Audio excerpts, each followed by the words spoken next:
দুর্নীতিমুক্ত বাংলাদেশ গড়ার জন্য লড়াই শুরু করেছে। আমরা সরকারি কর্মচারীদের ন্যায়সঙ্গত বিষয়টা দরদের সাথে, সম্মানের সাথে বিবেচনায় নিয়ে পে কমিশনকে বলবো যে যথাযথ রিকমেন্ডেশন আপনারা আমাদের কাছে দেন, যাতে একজন মানুষ সরকারি চাকরি করার পরে দ্বিতীয় কোনো রুজির সন্ধান তাকে করতে না হয়, আর টেবিলের নিচে যেন হাত ঢুকাইতে না হয়।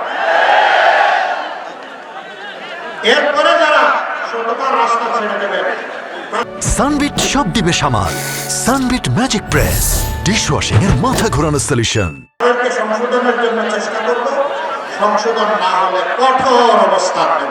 কিন্তু যারা ধৈর্য ধরতে পারেন নাই, বিভিন্ন অপকর্মে জড়িয়ে পড়েছেন, আল্লাহর কসম ক্ষমতায় যাওয়ার আগে দেশের জনগণ যাদের হাতে নিরাপদ নয়, ক্ষমতায় যাওয়ার পরে আরো বেশি ঝুঁকিপূর্ণ হয়ে পড়বে জনগণের জীবন।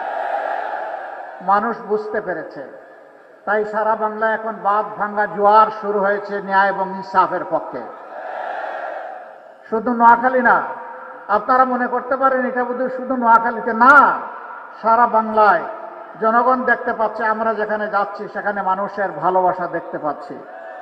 বিশেষ করে জুলাই যুদ্ধ যারা করেছে সেই যুব সমাজ, আলহামদুলিল্লাহ আজকে তারা মুখিয়ে আছে নতুন একটি বাংলাদেশ 13 তারিখ থেকে দেখার জন্যে।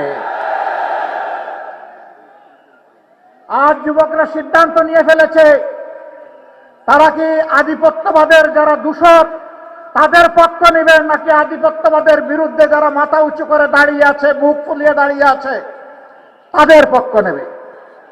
তারা সিদ্ধান্ত নিয়ে ফেলেছে। তারা বুঝতে পেরেছে জুলাইয়ের যে চেতনা, যে আকাঙ্ক্ষা, এটা কাদের দ্বারা বাস্তবায়ন হবে তারা বুঝতে পেরেছে। তাদের বুঝ একদম স্পষ্ট। মায়েরা বুঝতে পেরেছেন, বোনেরা মেয়েরা বুঝতে পেরেছেন তাদের জীবন ইজ্জত সম্পদ কার কাছে নিরাপদ। সানবিট সব দিবে সামাল। সানবিট ম্যাজিক প্রেস ডিশওয়াশিং এর মাথা ঘোরানোর সলিউশন।